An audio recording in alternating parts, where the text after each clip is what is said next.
अस्सलाम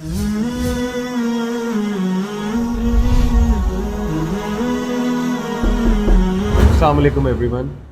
इंशाल्लाह I will be taking one of the questions. जैसा कि मैंने आपको बताया कि हमने सीरीज़ शुरू की है नॉक नॉक के नाम से, और इसमें मैं आप ही लोगों के कॉमन क्वेश्चंस ले रहा हूँ। तो ये मेरे सामने कुछ क्वेश्चंस हैं, मैं इनको एड्रेस करूँगा। अभी मेरे सामने जो क्वेश्चन है बड़ा ज़बरदस्त क्वेश्चन है। हो सकता है कि आप में से बहुत से लोग का ये सवाल हो। I can't decide what to do in life, what is the aim of life? Besides, every try can't build up the confidence to do what I want to do. Can you enlighten me in this area? बहुत ज़बरदस्त सवाल है, और ये सोचना बहुत बड़ी नेमत है आज के दौर में, जब लोगों के पास टाइम ही नहीं है, जब मेजॉरिटी यूथ जो है दे आर डिस्ट्रैक्टेड और they are engulfed in fulfilling their desires.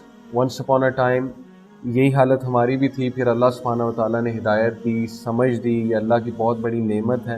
तो आपके लिए ये बहुत बड़ी नेमत है। मैं बहुत खुश हूँ, ये बड़ी ब्लेसिंग है कि आप ये सोच रहे हैं या सोच रही हैं जिन्होंने भी सवाल पूछा है। तो देखें, पहला जो आपका पार्ट है क्वेश्चन का कि I can't decide what to do in life and what is the aim of life. The answer is quite simple.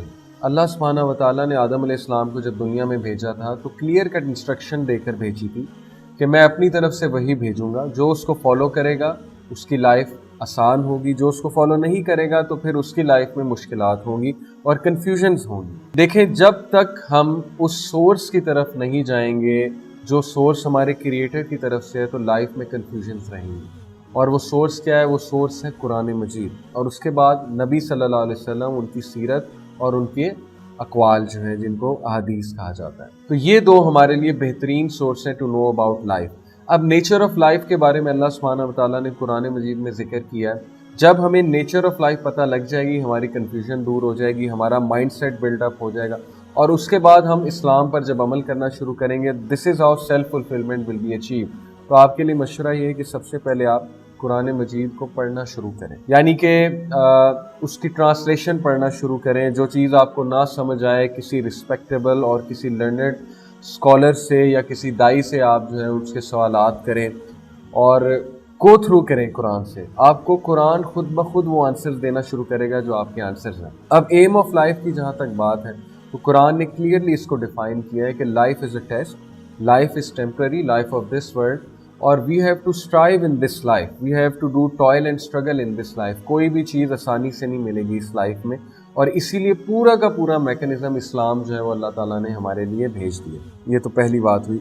Besides every try can't build up the confidence to do what I want to do. जहाँ तक confidence की बात है, तो confidence कैसे आएगा इंसान में? कॉन्फिडेंस आएगा थ्रू सबमिशन।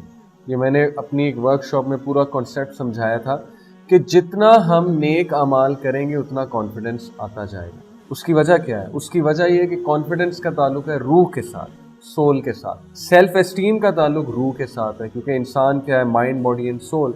अब कुरान जो है वो माइंड को भी नरिश करता है, बॉडी को भी नरिश कर रहा है। इस्लाम ने जो वज़ू बताया, जो हाइजीन रखने का तरीका बताया, जो सोने का तरीका है, जो डाइट बताई वगैरह वगैरह, वो हमारी बॉडी को नरिश कर रहा है। इसके अलावा सोल की नरिशमेंट बहुत इंपॉर्टेंट है, क्योंकि सोल का ताल्लुक कॉन्फिडेंस के साथ। तो जितने हम नेक अमाल करेंगे हमारी सोल मजबूत होगी, सोल मजबूत होगी तो कॉन्फिडेंस खुद ब खुद आएगा। You will see. ऐसा हो नहीं सकता कि हम अल्लाह की इबादत करें और हमें कॉन्फिडेंस ना आए। तो ये बात है कि आप नेक अमाल ज़्यादा से ज़्यादा करें, इंशाल्लाह you will grow in confidence. Can you enlighten me in this area? बिल्कुल, मैंने आपको जो बताया, जो टिप्स दी, एक कुरान मजीद की तिलावत करें और उसको समझें ट्रांसलेशन के साथ, because this is a must to do in life. क़यामत वाले दिन हमसे सवाल होगा कि कुरान मजीद नाजिल हुआ था, आपने उसको कितना समझा। दूसरी बात, उसको समझ के फिर उसको अप्लाई करना शुरू करें। और तीसरी बात के नेक अमाल करें, उससे कॉन्फिडेंस आता है, उससे सेल्फ एस्टीम जो है वो बहुत ज़्यादा ग्रो करती है।